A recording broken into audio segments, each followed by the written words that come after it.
Thank you, Mr. President. The bill extending permanent normal trade relations for Russia is a positive step for American business and American workers. I've been critical of both Democratic and Republican administrations' approaches to trade negotiations and enforcement in the past. I think the improved enforcement reporting requirements in this legislation are a step in the right direction toward monitoring and toward enforcement of Russia's commitments made as part of its new membership in the World Trade Organization. For too long, both Democratic and Republican administrations have negotiated trade agreements that undermine rather than maximize American job creation. Too often, these agreements have failed to demand that our partners follow the same rules that we do. Too often, our government has not held our trade partners accountable when they don't meet commitments to which they've already agreed. We've seen this in our trade relationship with China for more than a decade. From currency manipulation to intellectual property theft to failing to offer reciprocal access to its government procurement market, to hoarding rare earth materials, the People's Republic of China has ignored its international commitments and obligations. For more than a decade, American workers and manufacturers, especially in a state like mine in Ohio, have paid the price.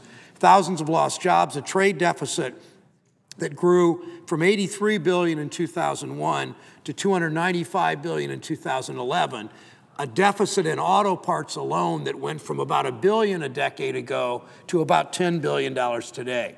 More recently, though, President Obama stood up on China issues, on steel, which led to a new steel mill in Youngstown, Ohio, more steel jobs in Cleveland and Lorain, Ohio, on tires, meaning more, which have translated into more jobs in Findlay, Ohio, and on aluminum, which has meant more jobs in Heath and Sydney, Ohio. That means that's obviously good news in my state and around the country. But our experience with China proves we must more closely monitor our trade partners' commitments before workers and businesses are injured by them.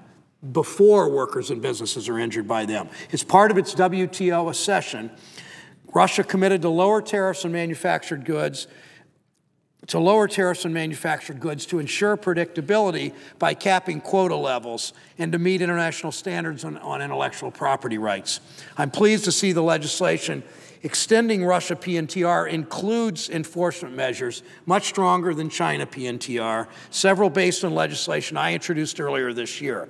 By requiring the U.S. Trade Representative to monitor Russia's compliance with its WTO obligations, to publish an annual report on our actions to promote compliance, and to establish a formal and public process for business and workers to weigh in on Russia's progress in anticipation and before violations or failing to follow the rule of law might take place, we can ensure that our trade relations with Russia put our interests first and build confidence that our government can enforce the rules. Again, prior to potential misbehavior, as we saw with China, that we will likely not see from Russia because of this. Like any trade agreement, commitments must be adhered to, otherwise they're not worth negotiating.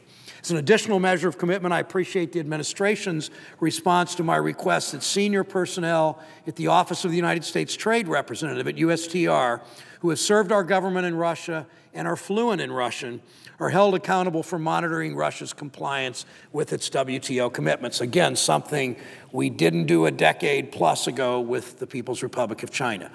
Japan and Europe already have threatened to take Russia to the WTO over a number of unfair trade restrictions, including on autos.